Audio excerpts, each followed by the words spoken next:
एक ससुराल ऐसा भी। 2.5 साल हो गए शादी को, पर अब भी सब सहेलियां जब भी पिया से मिलती यही कहती, कितनी लक्की है यार तू, सास नहीं है फिर भी घर में कोई काम तुझे नहीं करना पड़ता। हमारी सास भी है, जेठानी देवरानी भी है, फिर भी काम इतना होता कि बस रात होते ही घोड़े बेचकर सो जाते हैं और कुछ करने का टाइम ही नहीं मिलता। सच ही था, कोई काम पिया को नहीं करना पड़ता था। खाना बनाने के लिए कुक आती, सफाई और बर्तन के लिए भी अलग मेड थी, और कुछ काम घर में था नहीं। गिनकर 5 सदस्यों की फैमिली थी पिया की, पति, ससुर, देवर, चाचा ससुर और पिया खुद। जब पिया ने प्रतीक से शादी करने का अपना फैसला अपने घर वालों को सुनाया तो कोई तैयार नहीं हुआ। एक तो कास्ट अलग, ऊपर से परिवार में कोई महिला नहीं थी प्रतीक के। पर पिया तो फैसला कर चुकी थी। शादी के दिन तक भी पिया के पापा खुश नहीं थे। शादी के 1 हफ्ते तक पिया के ससुराल में मेहमान रुके।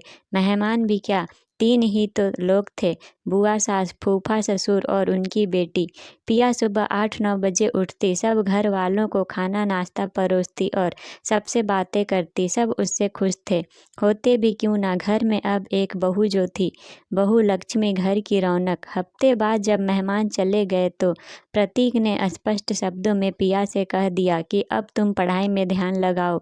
1 महीने बाद ही तुम्हारे LLM फाइनल ईयर के एग्ज़ाम है और मैं नहीं चाहता कि तुम्हारे रिजल्ट के खराब आ जाने पर तुम्हारे पापा हमसे और नफरत करने लगे। पिया भी समझ गई थी, काम तो कोई था नहीं करने को। मेहमानों के जाने के बाद जो एक खाना परोसने का काम था वो भी नहीं रहा, क्योंकि सब अलग अलग खाते और अपना खाना खुद परोसते। पढ़ाई तो करी, पर ये उम्मीद नहीं थी कि पिया कॉलेज टॉप ही कर लेगी। और जब उसके टॉप करने की खबर पिया के ससुराल और मायके वालों को लगी तो घर में जश्न ही हो गया। सब खुश थे, पिया के पापा भी। उन्हें एहसास हो गया था कि प्रतीक के घर पिया बहुत खुश है, और साथ ही प्रतीक के घर वाले पिया के करियर के लिए भी सकारात्मक हैं। पिया समझ गई थी कि उसके ससुर बहुत ही समझदार हैं। अक्सर सुबह जब पिया उठती तो देखती कि वे झाड़ू लगा रहे होते। पिया कहती कि पापा लाओ मैं लगा देती हूँ, तो ससुर जी कहते, रहने दो बेटा, तुम्हारी कमर में वैसे भी दर्द रहता है, तुम पढ़ाई करो, और अगर ये थोड़ा बहुत काम हम करते रहेंगे तो ही हमारा शरीर इस उम्र में साथ देगा। आजकल के नौकर कौन सा ढंग से सफाई करते हैं, थोड़ा बहुत मैं करूँगा, बाकी बाई आकर कर देगी, तुम पढ़ो। और फिर पिया सच में किताबें उठाकर बैठ जाती। प्रतीक की इच्छा थी कि वो सरकारी नौकरी करे, इसलिए पिया ट्यूशन भी जाने लगी थी। कभी कभी वो अपने ससुर और पति से कहती, मैं अच्छी बहू नहीं हूँ ना, कोई काम तो करती नहीं हूँ, उल्टा आप लोग मेरे काम कर देते हो। तो ससुर जी प्यार से कहते, अरे बेटा तुम पढ़ाई में मन लगा रही हो, वो कम है क्या, ये ज्ञान इकट्ठा करो, घर अपने आप स्वर्ग बन जाएगा पढ़ी लिखी बहू से।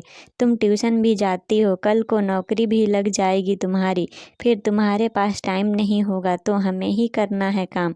आजकल की औरतें नौकरी करती हैं तो घर के काम करने की शक्ति नहीं बचती उनमें। पहले जैसा खान पान कहाँ रहा है आजकल।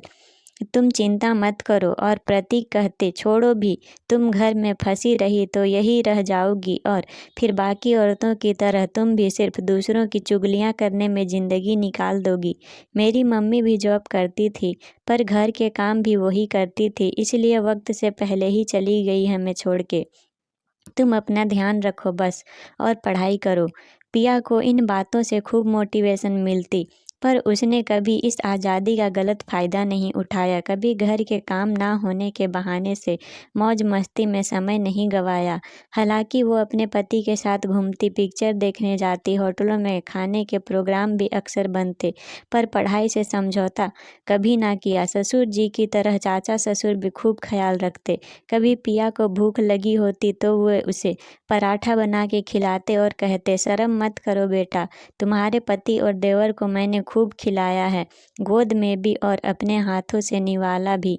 इनकी मम्मी तो जल्दी चली गई थी, मैंने शादी नहीं की, नहीं तो इन्हें कौन देखता। इनके पापा भी गांव में जॉब होने के कारण घर से दूर ही रहते थे, पर आज अगर मेरी बेटी होती तो मैं क्या उसे नहीं खिलाता कुछ बना के। अरे ऐसी बिना कोख की माँ कहीं नहीं देखी होगी। खूब खाओ, पढ़ो और चिंता मत करो। हम हैं तब तक तो बिल्कुल भी मत करो, बाद में सब तुम्हें ही देखना है। ऐसी बातें सुनकर पिया सोचती शायद पिछले जन्म में बहुत अच्छे कर्म किए होंगे जिसका पुण्य मिल रहा है और सबकी उम्मीदों पर खरी उतरते हुए हाईकोर्ट में सरकारी नौकरी भी लग गई।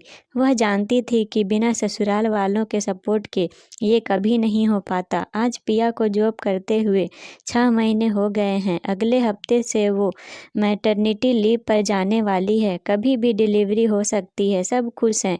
क्या ये सास बिना ससुराल का कमाल है? शायद नहीं, ये तो पिया के ससुराल वालों की समझदारी का कमाल है। अगर पिया की सास आज होती तो भी शायद पिया ऐसे ही खुश होती, शायद इससे भी ज़्यादा। ज़रूरी नहीं कि सास हमेशा फिल्मी सास की तरह क्रूर हो, और इसी तरह ये भी ज़रूरी नहीं कि सास बिना ससुराल हमेशा बहू के लिए एक ऐसी चक्की हो जिसमें वो दिन रात पिसती रहे।